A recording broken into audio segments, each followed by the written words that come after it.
से अपने उन प्रश्नों के उत्तर सुन जो सदैव से तुझे परेशान करते चले आ रहे हैं। इसलिए हे महाबाहो, विजय और पराजय, जीवन और मृत्यु, सुख और दुख के प्रश्नों में ना उलझो और युद्ध करो। यदि इस युद्ध में तुम्हारी विजय हुई तो पृथ्वी का राज्य और यश भोगोगे, और यदि वीर गति को प्राप्त हुए तब भी यश के साथ साथ स्वर्ग पाओगे।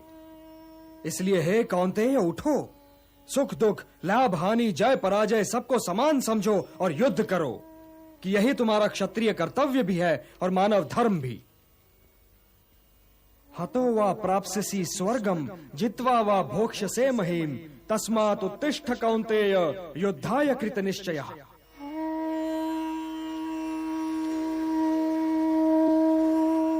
मेरा हाथ तो अब भी गांडीव की ओर नहीं बढ़ रहा है केशव। मेरी समझ में तो अब भी यह नहीं आ रहा है कि इस युद्ध से लाभ क्या होगा। लाभ, हानि ये दोनों ही सापेक्ष शब्द हैं धनंजय। मैं जानता हूं कि तुम्हें पृथ्वी के भोग या स्वर्ग के सुख की कामना नहीं है।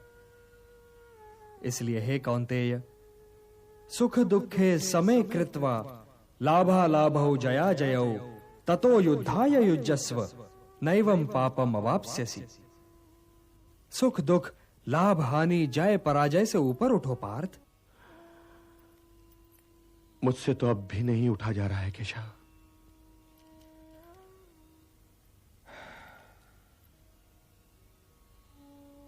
अब तक मैं तुम्हें ज्ञान और विवेक की दृष्टि से समझा रहा था पार्थ, जो जीवन के आर पार देख सकती है और सत्य की गहराई में झांककर उसकी अंतरात्मा का स्वर समझ लेती है। किंतु कदाचित तुम उसकी अमूर्तता में उलझ गए। तो व्यावहारिक कर्म की तुला में इस क्षण को तोलकर देखो पार्थ।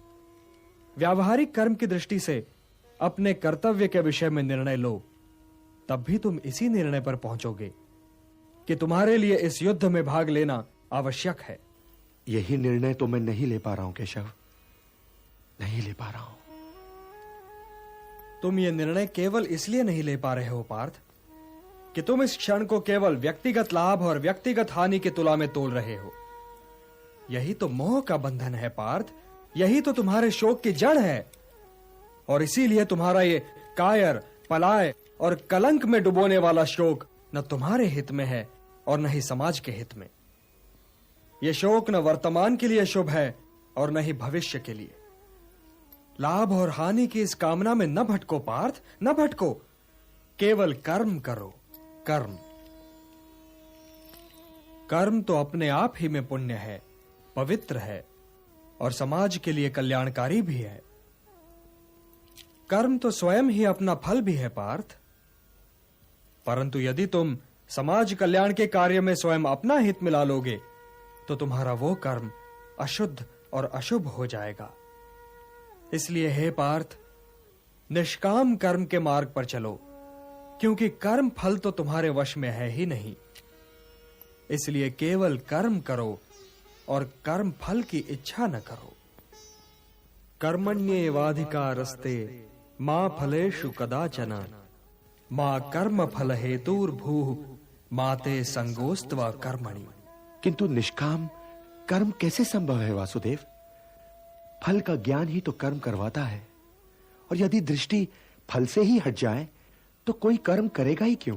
कोई कर्म इसलिए करेगा पार्थ कि कर्म के बिना तो जीवन संभव ही नहीं। कुछ तो करोगे ही, या भोजन करोगे या नहीं करोगे, या भूखे को भोजन करवाओगे या नहीं करवाओगे, या युद्ध करोगे या नहीं करोगे। तुम्हारे पास तो केवल यही विकल्प है कि तुम क्या करो या क्या न करो। परंतु परिणाम तुम्हारे वश में नहीं है पार्थ। कर्म फल तुम्हारे वश में नहीं है। तुम्हारे अधिकार की सीमा इस विकल्प पर समाप्त हो जाती है कि तुम युद्ध करोगे या नहीं करोगे। किंतु युद्ध का परिणाम तुम्हारे हाथ में नहीं है। यदि तुम विजय चाहो भी तो यह आवश्यक नहीं कि विजय तुम्हारी ही हो जाए, तुम्हारी पराजय भी हो सकती है। किंतु यदि तुम विजय से मोहित नहीं होगे तो पराजय से भी नहीं घबराओगे। यदि तुम ये सोचो पार्थ कि चाहे विजय हो चाहे पराजय, किंतु तुम तो केवल इसलिए युद्ध कर रहे हो कि युद्ध करना तुम्हारा कर्तव्य है, तो विजय के सुख या पराजय के दुख का प्रश्न ही नहीं उठता। और जो न विजय से सुखी हो और न पराजय से दुखी, वही स्थित प्रज्ञ है। इसलिए हे पार्थ,